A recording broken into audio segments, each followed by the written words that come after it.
En tant qu'architecte des bâtiments de France en Indre-et-Loire, forcément, toute la question du paysage et aussi des jardins est essentielle pour bien concevoir ce territoire dans lequel s'est écrit une grande part de l'histoire des jardins. C'est vrai que plus je m'y intéresse, plus ce sujet me passionne et il est particulièrement riche dans ce territoire de la Touraine. Je commence à voir Chaumont là-bas.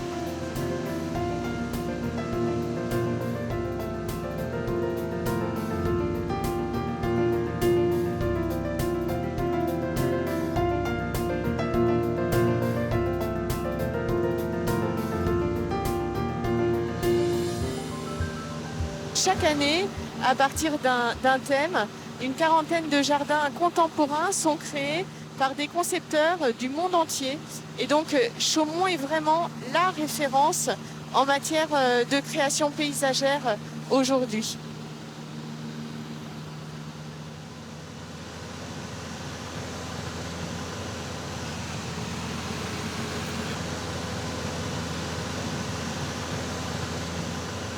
Quand le prince de Broglie est propriétaire du château, il fait démolir le village qui était vraiment tout contre le château et le fait reconstruire au pied de la Loire, ce qui permet de dégager un peu le château et surtout sa vue vers la Loire. Et il crée un parc romantique tout autour du château. On voit bien ce parc à l'anglaise fait d'arbres exotiques, des cèdres, et puis des allées sinueuses.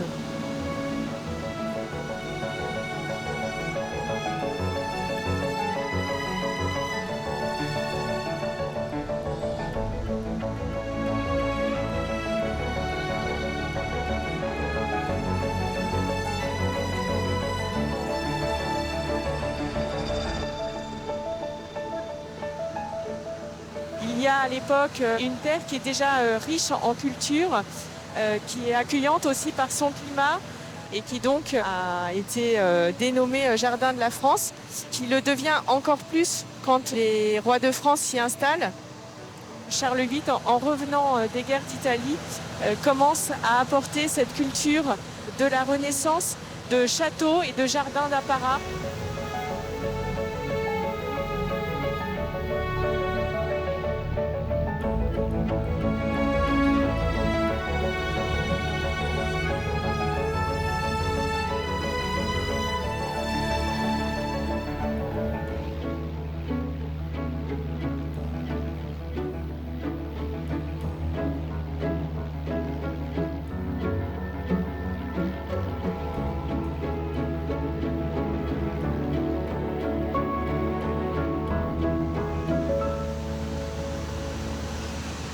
Ces jardins avaient été abandonnés au cours du 19e et du 20e siècle et ils ont été restitués après de longues campagnes de fouilles archéologiques qui ont permis de mieux comprendre la construction des abords du château pour rendre ce terrain plus sain, plus propice justement à la construction de ces parterres.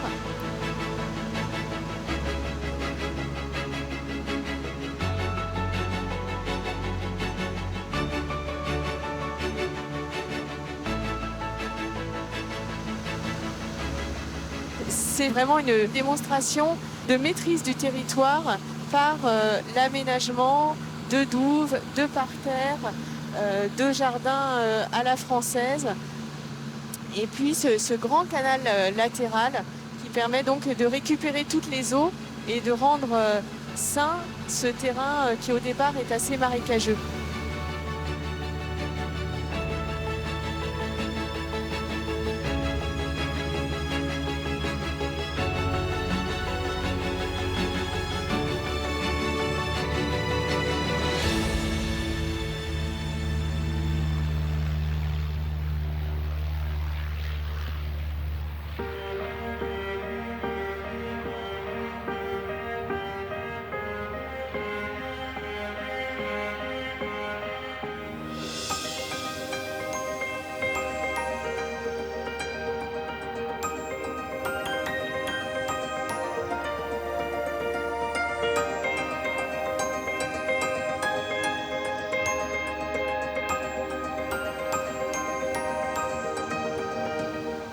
Ce château, il a aussi une histoire particulière. C'est un château que Henri II donne à sa favorite Diane de Poitiers, qui fait construire un jardin à l'italienne, bordé de grands murs avec ce cheminement qui permet de surplomber le Cher d'un côté, le jardin d'Abarat de l'autre, fait de parterres totalement géométriques.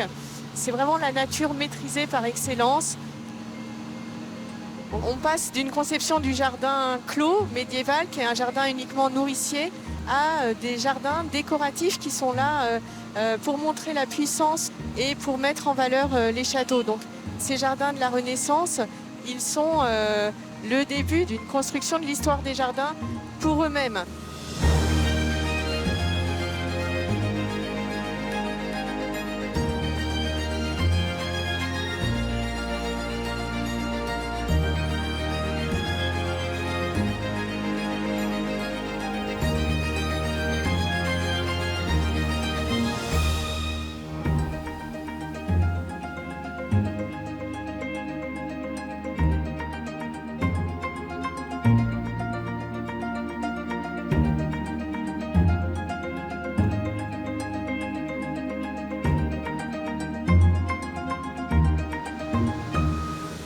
Le jardin est constitué de terrasses. Ces terrasses, elles ont été construites par Vauban et les parterres qui agrémentent ces terrasses, on pense qu'ils ont été dessinés par André Le Nôtre.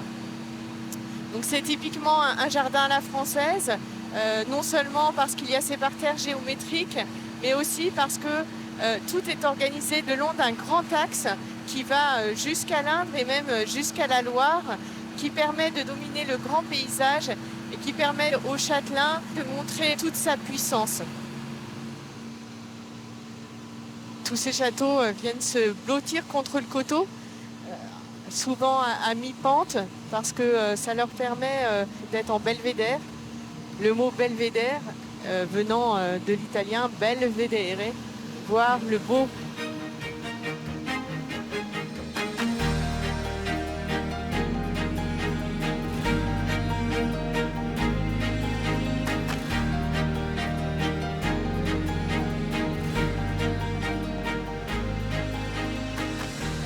C'est étonnant que des lieux d'une telle beauté soient encore assez peu connus.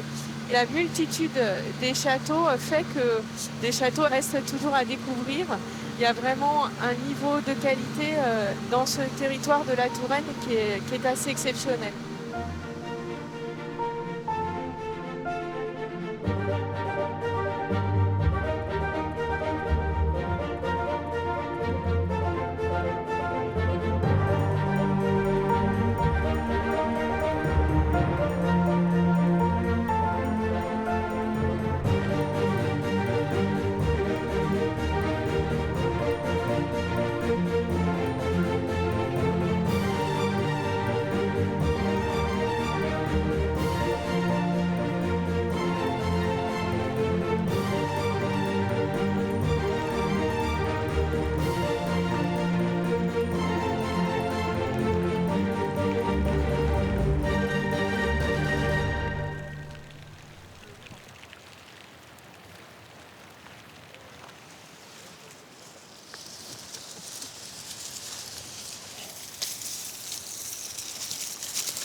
J'enlève les fleurs fanées des hémérocalles, parce que hémérocale, ça vient du grec et ça veut dire beauté d'un jour. Alors, ce sont des magnifiques fleurs, mais qui ne vivent qu'un jour. En revanche, l'avantage des fleurs non fanées, c'est qu'elles se mangent. Et la fleur elle-même en mange les pétales, délicieux, craquants. Et les étamines et le pistil, ça a le même goût, mais c'est un côté plus croustillant et c'est plus charnu. Donc c'est pas la même matière. Et ça qui est intéressant, c'est qu'il y a plus d'eau dedans et c'est beaucoup plus croustillant. Puis à la fin, quand on a fini de le manger, ça vous tapisse la bouche d'un léger poivré. Donc en fait, c'est une fleur qui n'est pas sucrée, qui est poivrée pour finir.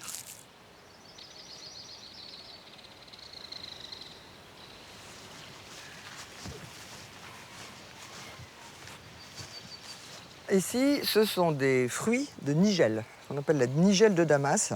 Alors la fleur elle-même n'est pas comestible, mais c'est une très jolie fleur bleue, bizarrement poilue. Et ça donne un fruit. Quand il est bien sec, dedans, les graines, ce sont des graines noires. Des petites graines noires qui ressemblent à des grains de poivre, en fait. Alors c'est croustillant, vraiment des graines. Et un incroyable parfum de fraise. Alors ça, très amusant. Vous servez par exemple une glace à la vanille et vous mettez ça dessus. Les gens disent elle est folle, elle met du poivre sur sa glace. Et pas du tout. La glace à la vanille prend un goût de fraise.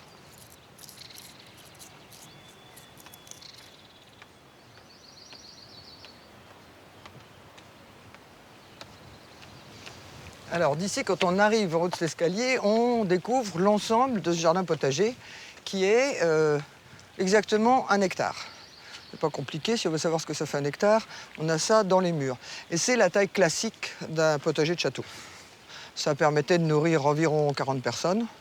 Je pense que c'est d'abord un dessin technique, parce que si vous voulez faire pousser des légumes et les produire, c'est plus facile s'ils sont en rang.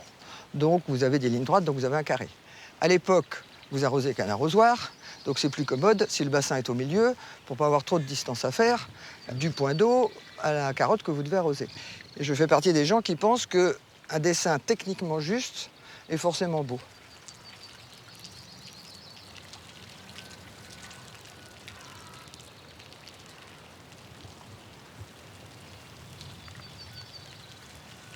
Ici, nous sommes sur la plus haute terrasse de Valmer, qui domine de plus de 20 mètres les douves et qui ouvre sur le grand paysage et l'ensemble des jardins. L'idée, c'est que vous êtes en balcon sur le paysage. Sur la vallée, sur le vignoble, sur le coteau d'en face. On se sert du paysage pour le faire rentrer dans le jardin. Et en même temps, selon 2 axes très simples, sud-nord et est-ouest, avec l'axe d'arrivée qui est l'avenue de 500 mètres de long qui s'ouvre sur un portail. Et après, on passe un pont sur les douves et on arrive à la terrasse du château. Tout cet axe d'arrivée est forcément en pente parce qu'il faut arriver à cheval et en voiture à cheval. En revanche, tout l'axe est-ouest, lui, c'est une succession de terrasses horizontales qui se découvrent les unes après les autres, effet de surprise, toujours très important dans un jardin, jusqu'au potager, et qui là ne se découvre que quand on est juste à l'aplomb de ce potager. Il y a là 1 hectare de potager qu'on ne voit pas de nulle part dans ce jardin. C'est vraiment la preuve d'une grande science et d'une grande observation des proportions.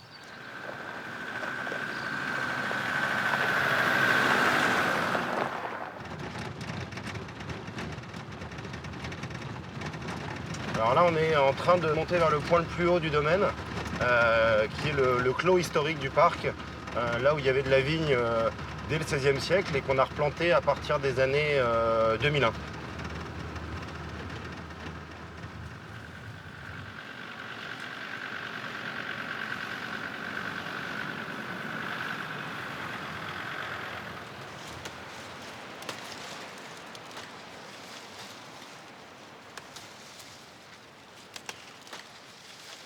On a une belle fructification sur les grappes. On voit qu'elles sont bien entières, bien régulières.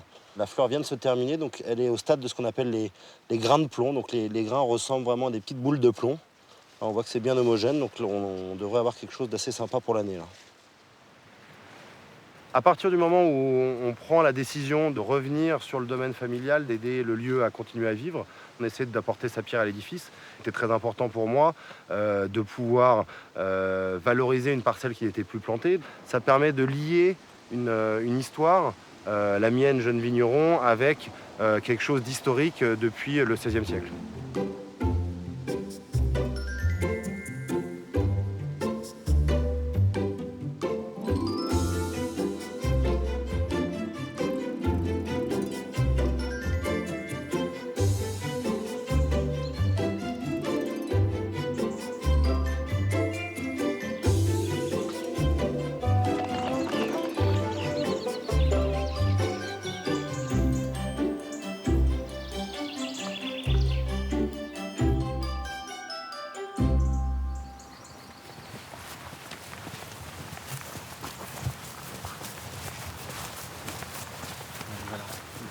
Je voulais te montrer cette variété-là. Là. Je l'avais mise bien, bien en évidence à l'angle du massif.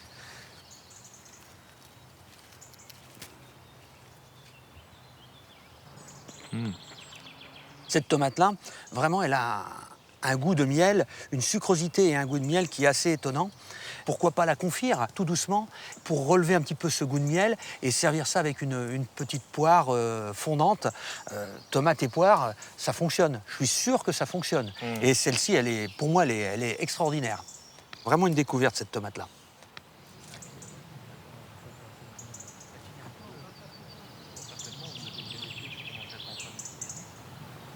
Les variétés précoces, elles sont déjà... Chez toi, la récolte, c'est toi qui t'en occupes? Tu as du monde qui t'aide? Là, dans le potager de la Bourdesière, il y a 700 variétés. Cette collection, ça fait plus de 20 ans qu'on l'a, donc on a acquis ces variétés petit à petit en faisant des échanges avec des collectionneurs, en allant en chercher dans le monde.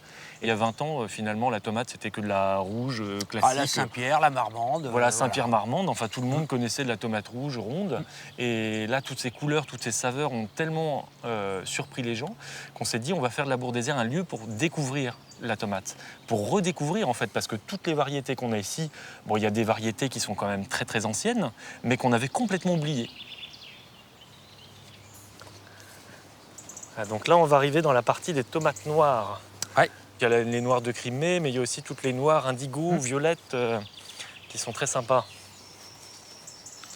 Là, on est sur Blue Rubies. C'est une variété qui est noire bleutée lorsqu'elle n'est pas mûre. Et lorsqu'elle va mûrir, elle va prendre une teinte beaucoup plus bordeaux. Là, je vais en cueillir une pour qu'on la voit bien. Voilà la teinte de cette tomate lorsqu'elle mûrit.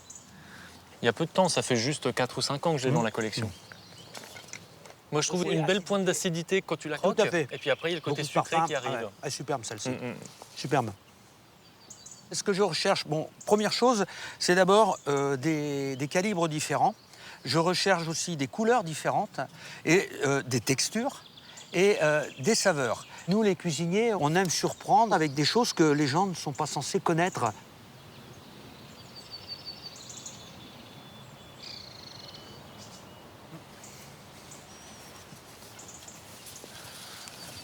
En déplaçant des branches, tu vois, on arrive à mieux la voir là, comme ça.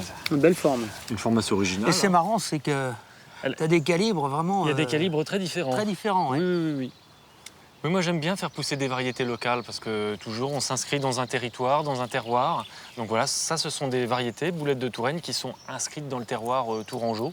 Donc elle est parfaitement adaptée aux conditions de climat et de sol qu'on peut avoir en Touraine. Le Val-de-Loire a toujours été un lieu propice au maraîchage de par les terres légères qu'on peut avoir ici, de par le climat qui est quand même assez clément. Et puis pour la tomate, c'est vrai que même si les tomates proviennent du monde entier, avec toutes ces variétés qu'on peut avoir partout dans le monde, elles s'adaptent toutes au climat tourangeau. On est dans le jardin de la France, hein. Exactement.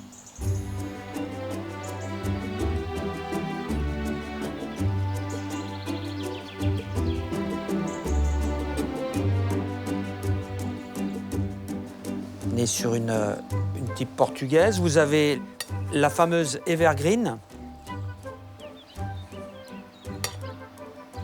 Il faut des contrastes de couleurs dans l'assiette, c'est comme une peinture. Donc mes petites tomates au miel. Mon cheval de bataille, ce que j'adore, c'est montrer la diversité des tomates. Et au travers de nos assiettes, on éduque des palais, on fait découvrir des choses à nos clients. C'est la base de notre métier, c'est faire plaisir, mais aussi transmettre.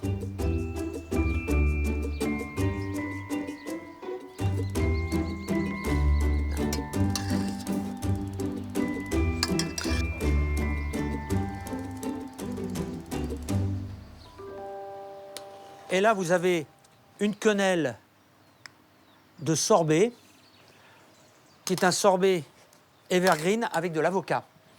Et pour l'originalité, des petites pointes de purée de cassis. Alors, ce qui fait que quand vous allez plonger votre cuillère, vous allez avoir une sensation, une saveur, un goût et vos tomates mises en valeur. Et donc, Nicolas, je te laisse déguster tes tomates.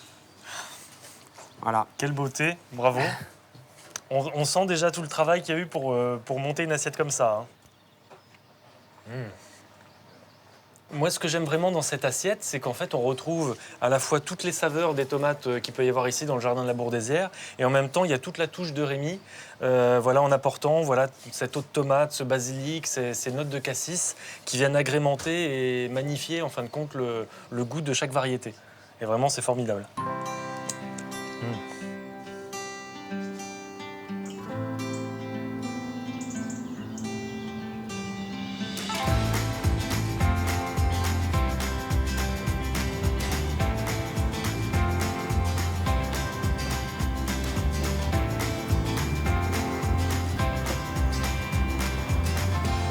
On arrive à Amboise, dans la ville royale où l'histoire du Val-de-Loire a commencé à s'écrire.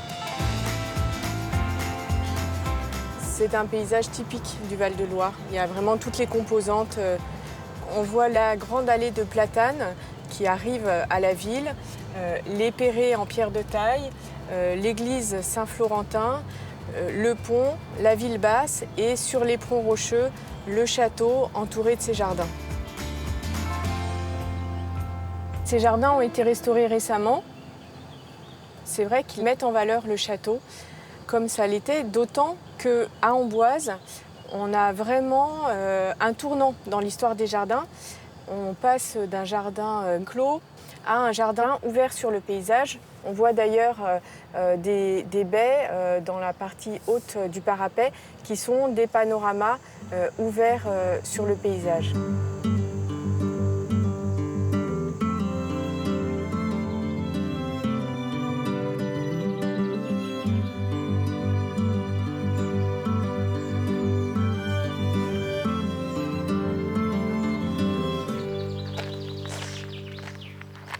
On se trouve dans le domaine de Chanteloup, devant cette pagode, qui est vraiment un objet assez exceptionnel, étonnant dans les jardins du Val-de-Loire, puisqu'elle a été construite par le duc de Choiseul, qui était alors ministre du roi Louis XV, donc un personnage important, qui a mis en place cette pagode parce que c'était alors la mode des chinoiseries.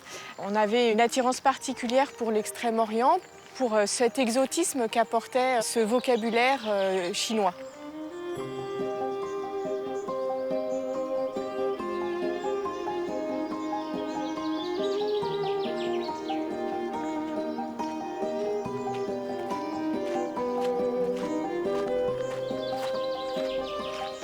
La pagode de Chanteloup mélange vraiment le style oriental et le style classique de l'architecture du XVIIIe.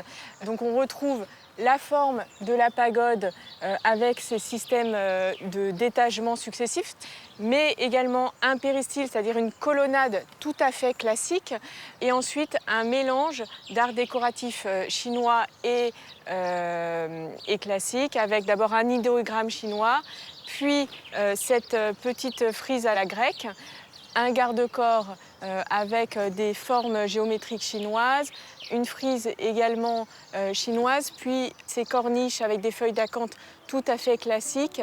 Ensuite, on continue avec ces mélanges et jusqu'à la boule dorée qui est le symbole dans l'architecture chinoise de l'harmonie de l'univers.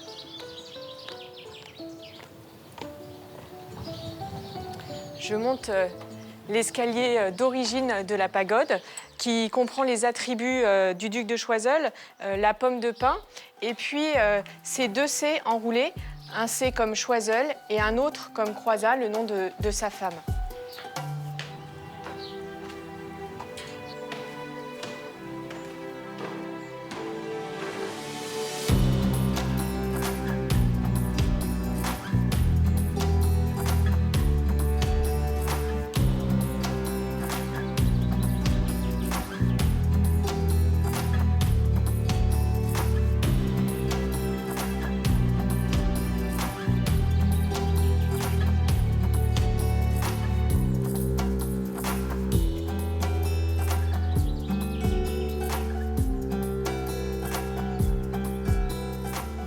Le château se trouvait derrière ces bosquets. C'était un grand château qui malheureusement a disparu. Le duc de Choiseul fait aménager le jardin anglo-chinois et étrangement, il place la pagode de Chanteloup non pas au sein de ce jardin anglo-chinois, mais dans la grande perspective du jardin à la française.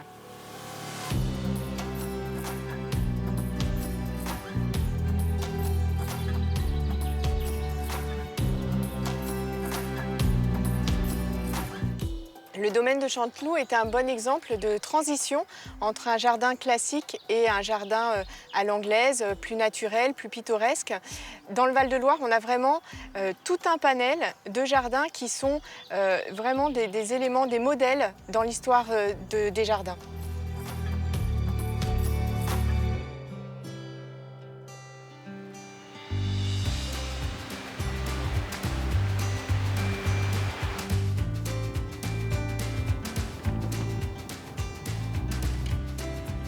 Nous partons pour un autre jardin, le jardin remarquable de Chénigny, qui est vraiment très particulier puisqu'il s'agit en fait d'un village et non pas d'un parc de châteaux.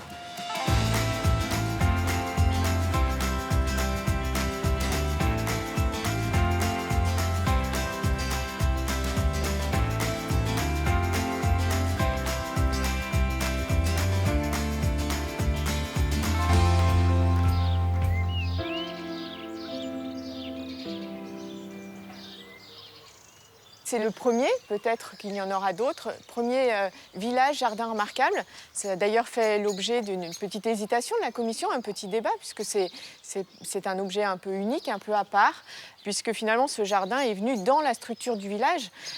Vous voyez, les murs des maisons deviennent le support du jardin, donc les rosiers grimpent, vont même jusqu'à l'éclairage public. On a aussi des vivaces en pied de mur qui viennent s'ajouter aux rosiers, les mettre en valeur, puisque ici, la part belle est faite aux rosiers.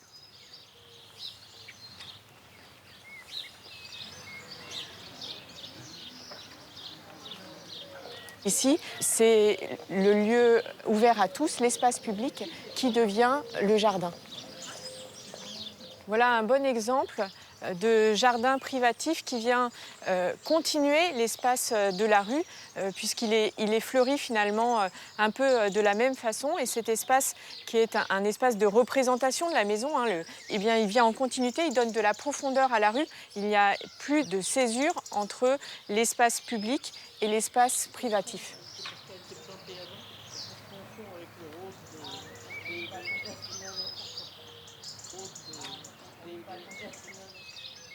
Vous voyez, quand je vous dis qu'il n'y a plus de coupure entre l'espace public et l'espace privé.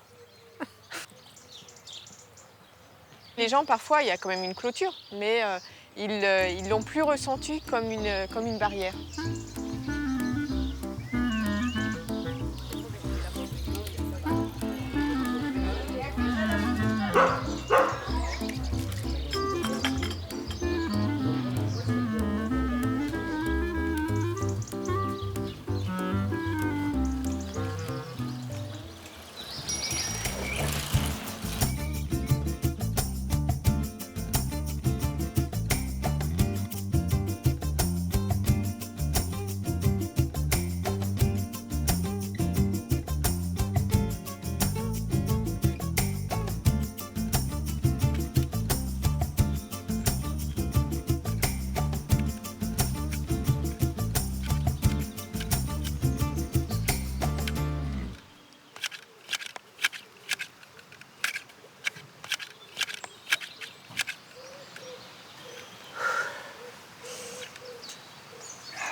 Toujours important de casser les angles. Il faut toujours beaucoup de rondeur dans ce genre de taille. Là, je n'avais pas du tout prévu de faire une espèce de mouvement, j'allais dire un peu forme haricot. Et là, tout d'un coup, il va être creusé et il va devenir un peu plus vivant. Vous pouvez imaginer que là, il y a comme une tête et là, comme il y a un corps.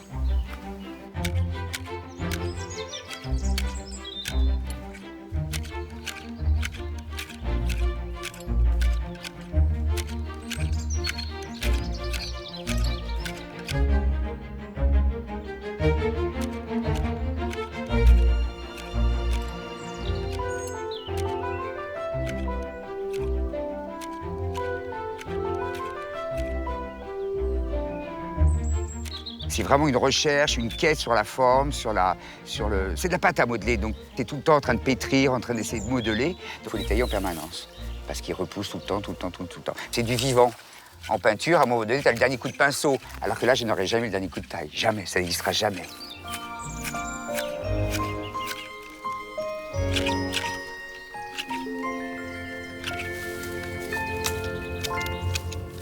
Là, je suis en train de découvrir une ouverture qui était pas là au départ, parce que ça va me permettre de voir justement le jardin du bas qui sert de toile de fond. Il faut toujours créer des perspectives, en fait, de toute façon. La sculpture, c'est un travail avec la lumière d'abord. Donc justement, voilà, donc là, j'ai apporté de la lumière dans la sculpture et prendre beaucoup de recul, toujours, tu vois. Parce qu'en plus, l'inconvénient du buis, c'est que si tu fais une faute, elle est définitive. Tu te trompes de branche, c'est définitif. Ça pousse pas en 5 minutes. Et là, j'ai envie de, hop, creuser un peu. Non, ce qui est magique, c'est qu'ils sont tous différents, ils ont tous un caractère propre. Ils sont pas... C'est pas des clones, tu sais, c'est pas des cultivars comme tu peux trouver quand tu achètes des buis, petits ou grands, qui ont toujours été taillés. On est dans l'imagination, dans le rêve, où ils sont... En fait, ils sont libres, eux. Ils font ce qu'ils veulent, et après, à moi de les guider pour justement à ce qu'ils parlent entre eux et qu'ils communiquent, et surtout que ça fasse des ensembles, que ça puisse créer, en fait, des tableaux.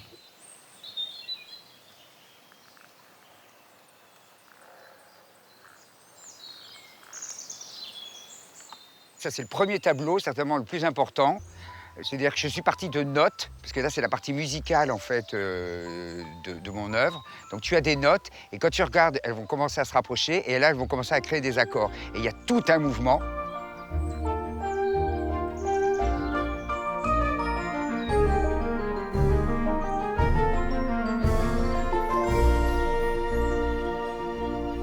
Je me suis amusé à peindre, à choler les troncs. La portée blanche comme ça, avec la lumière, ça te donne des reflets, ça te donne des ombres qui sont assez intéressantes. Et tout est aérien, c'est un souffle, il s'envole comme ça, tu vois. En fait, c'est un peu comme une symphonie, c'est un concerto de buis.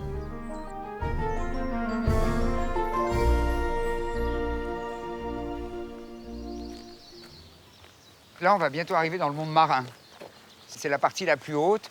On va arriver sur des choses très fines, comme des cactus ou comme des algues, comme ça, comme si c'était sous l'eau et que ça sortait. Donc là, il y a comme des crochets là, qui sortent. Ça, je me suis inspiré de la danse de Matisse. Ça, c'est quelque chose pour moi de magique. Je travaille des coraux. Il y a quelque chose c'est le mouvement qui m'intéresse, avec les densités plus ou moins importantes, avec des têtes qui sortent, avec des protubérances, ce côté dentelle.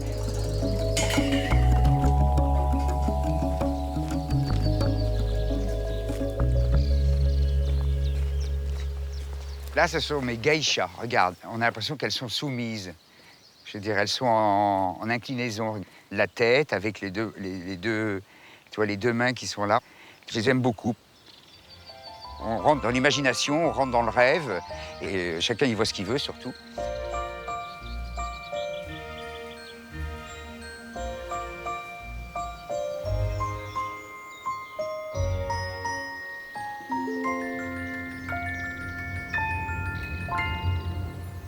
Nous allons rejoindre le jardin du bas qui en fait est un Hortus conclusus. Hortus conclusus, c'est un jardin clos, entièrement clos, qui était en fait la représentation d'un paradis et qui était le jardin que l'Église avait imposé afin de sortir des tourments de la société et d'avoir une vie parfaite en Dieu.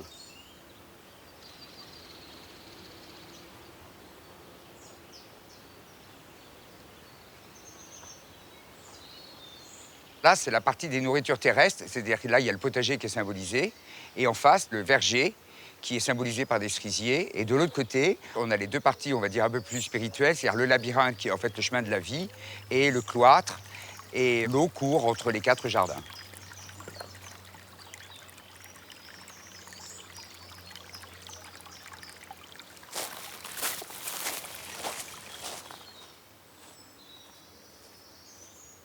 Le jardinier, c'est le plus beau métier du monde. Il est dans une fusion totale avec la nature. Et cette fusion lui permet de comprendre que la supériorité de la nature est quelque chose qui le dépasse et en même temps, il arrive à l'apprivoiser et il arrive à la transcender.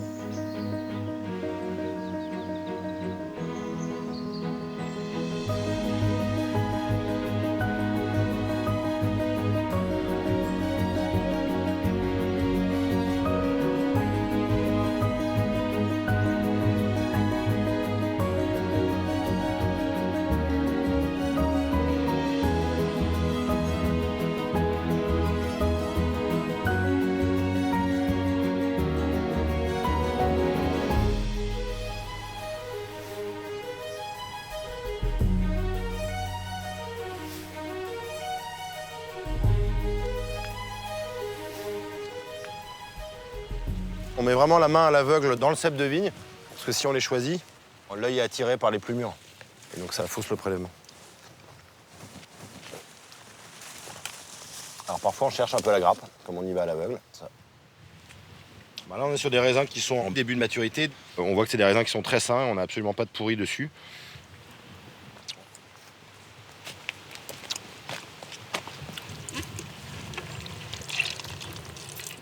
Alors on voit les premiers jus se libèrent.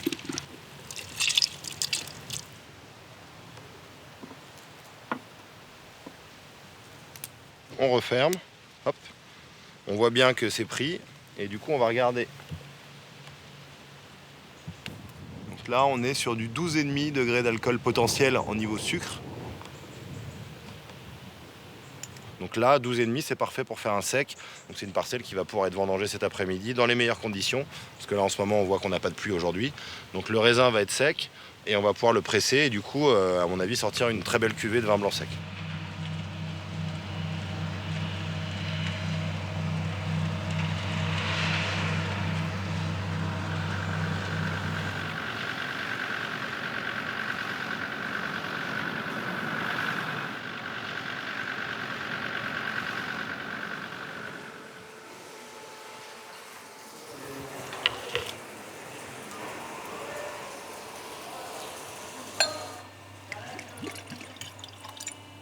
Alors, On va goûter le jus de presse du Clos du Parc qu'on a vendangé tout à l'heure. on sent déjà incroyablement les arômes, là. Pour moi, c'est un peu le même miracle que quand on mange, que ce soit des fleurs ou des légumes, dans le jardin. C'est-à-dire que la grappe était vivante et le jus, là, je trouve qu'il a l'air encore vivant. Voilà. Et ça, c'est assez magique. Dès la presse, on sent la richesse du vin, on sent la matière qu'il y a, on sent l'aromatique qu'il y a aussi, on sent la tension qui vient de l'acidité naturelle qu'il y a dans le vin et qui va permettre d'avoir un équilibre entre l'alcool, le très peu de sucre qu'on va laisser, peut-être moins de 2 grammes, et un petit peu d'acidité pour garder toujours une pointe de fraîcheur et de vivacité dans nos vins. Voilà, c'est la marque des vins de Loire et encore plus du Chenin à Vouvray qui pousse sur ces terres argilo-calcaires, notamment avec le tuffeau. Ça va être bien, ça.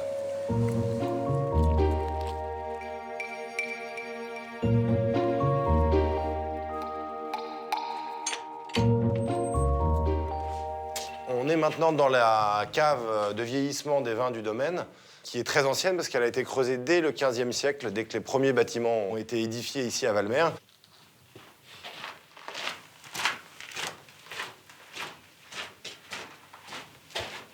On aperçoit très bien, à la fois en haut, notre partie en tuffeau, donc cette pierre minérale emblématique de l'appellation Vouvray et du Val-de-Loire.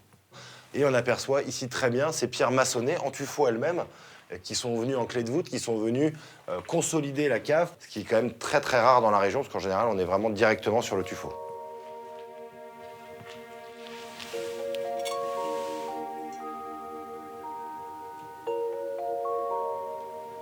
Les techniques ont quand même beaucoup évolué, donc on ne va pas retrouver la même chose en termes notamment d'alcool. Ils faisaient des vins beaucoup plus légers, mais c'est sûr, le Chenin, c'est le même.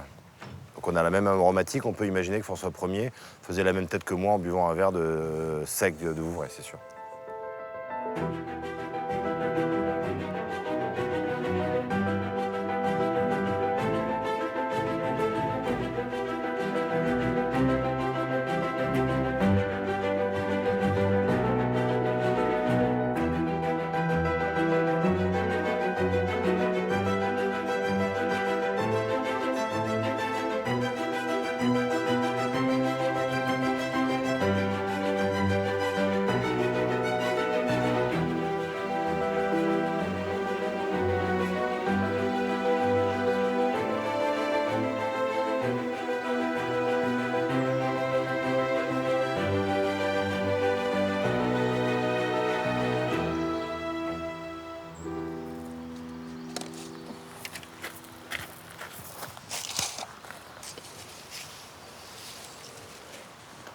Il y en a des belles. Ah, elles sont énormes. Hop. Là, c'est l'aboutissement de toute une saison de travail. Hein. Le mois de septembre, c'est là où, en général, on a la récompense. C'est nous qui les avons produits depuis la graine semée dans nos serres au mois d'avril jusqu'à la récolte maintenant. Là. On n'est pas simplement juste des gens qui font entretenir un jardin, on est jardinier, de la graine, le sol, à la récolte. On va faire des blanches ou... Des blanches? Ouais. Ok.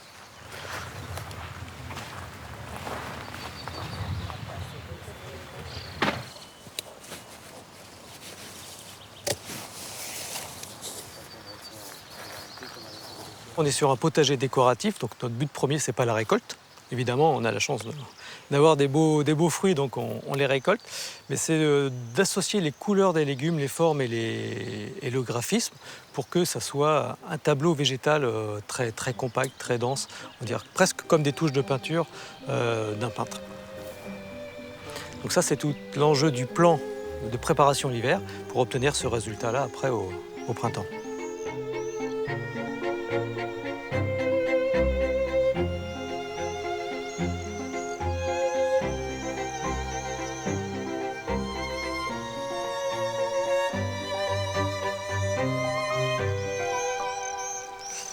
Là, ce carré est un bon exemple de ce qu'on a voulu faire dans notre projet de tableau végétal avec la diversité des légumes. On a ce pourpre du basilic, très très foncé, là, ce noir, qui va s'accorder également avec le rouge des blettes. Et puis on a le graphique des poireaux, très très érigé, très, très droit, bleu violacé là, de ce poireau Saint-Victor. On s'applique même à essayer de planter en jeunes plants, très très droit, qu'ils poussent tous dans le même sens par rapport aux fenêtres du château. Ça fait quelque chose de très rectiligne.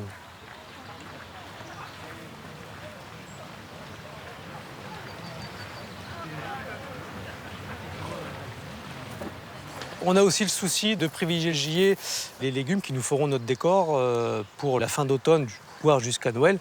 Par exemple, ici, on a le fenouil. Le fenouil, on l'a un petit peu pincé cette semaine, mais il va devenir au mois de novembre haut comme ça, avec les toiles d'araignée, les premières gelées, tout ça. Ça fait des photos magnifiques. Donc voilà, la saisonnalité aussi rentre en compte dans nos choix pour nos légumes.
L'une des raisons de cette proximité était que le propriétaire de ces fenêtres pouvait ainsi, vous voyez les fenêtres sont là, observer donc au XVIe siècle les nouveaux légumes venus des nouveaux mondes, d'Amérique notamment, les tomates, les poivrons, les aubergines. Et ce potager si proche du château, il avait donc une vertu botanique. On pouvait observer ces nouveaux légumes et voir comment ils s'acclimataient au sol français.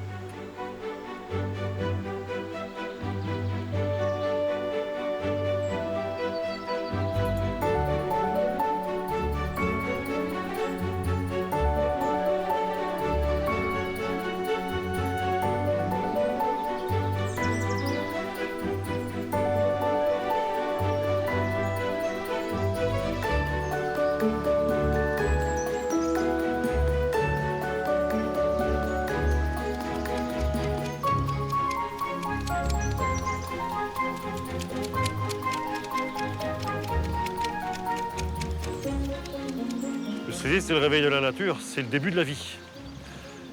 Dans le symbolisme du jardin, la floraison printanière représente la naissance et la jeunesse. C'est gai, c'est joyeux, c'est des moments de vie, quoi, de bonheur.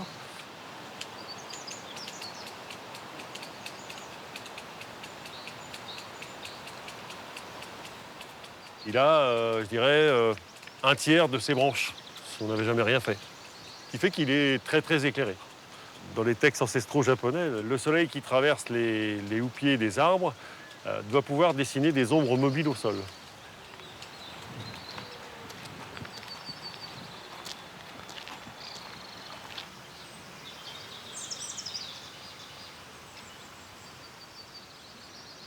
Des cerisiers qui ont 25 années de plantation à peu près.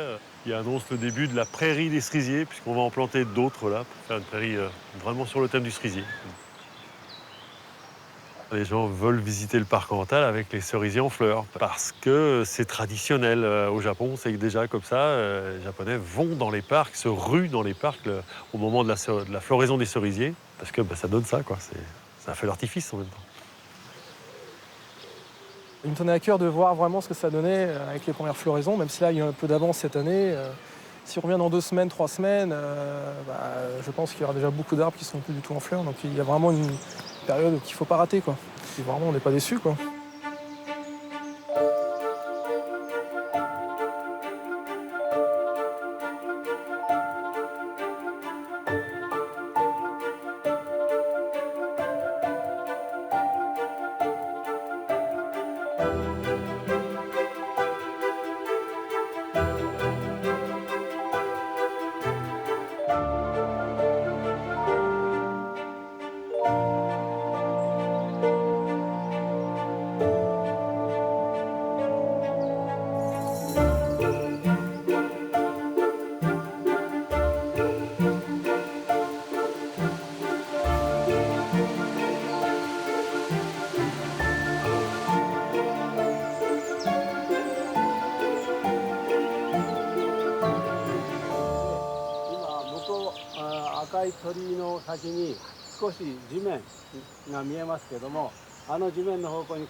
C'est un arbre que nous, on entretient depuis déjà des années, qui a une faculté à réagir très vivement à la taille, par des rejets très longs, très rigides, pas très heureux esthétiquement.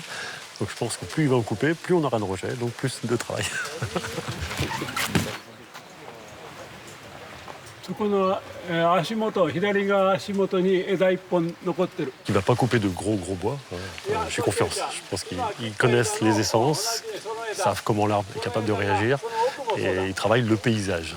Donc voilà, je navigue en confiance.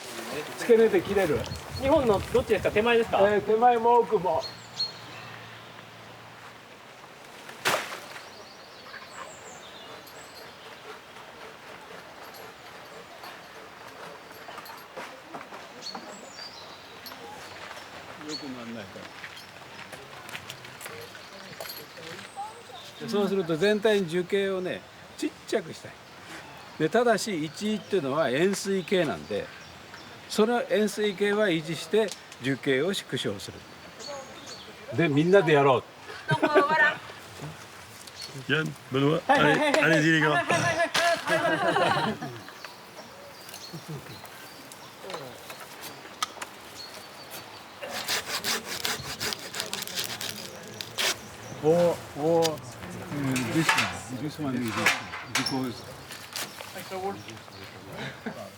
C'est la première fois que ça arrive au parc, que le professionnel japonais vient agir directement sous les conseils de son professeur.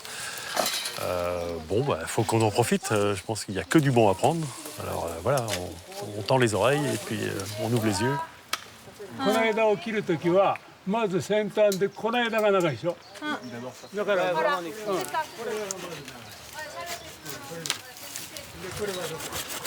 Ok.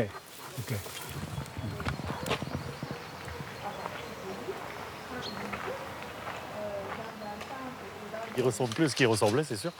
Nous, on avait choisi une forme d'arbre retombant. On avait volontairement coupé la tête pour le rendre en forme étalée retombant. Et là, on cherche à redonner une forme pyramidale. Donc, on est à l'opposé. Donc, voilà, c'est une métamorphose.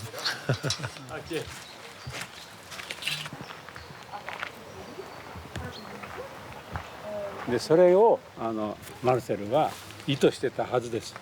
正しい形ね、本来の形で残していくことが極めて重要。これはもう素晴らしい歴史的な遺産ですので。Professeur Fuji lit le jardin en paysage le plus naturel possible.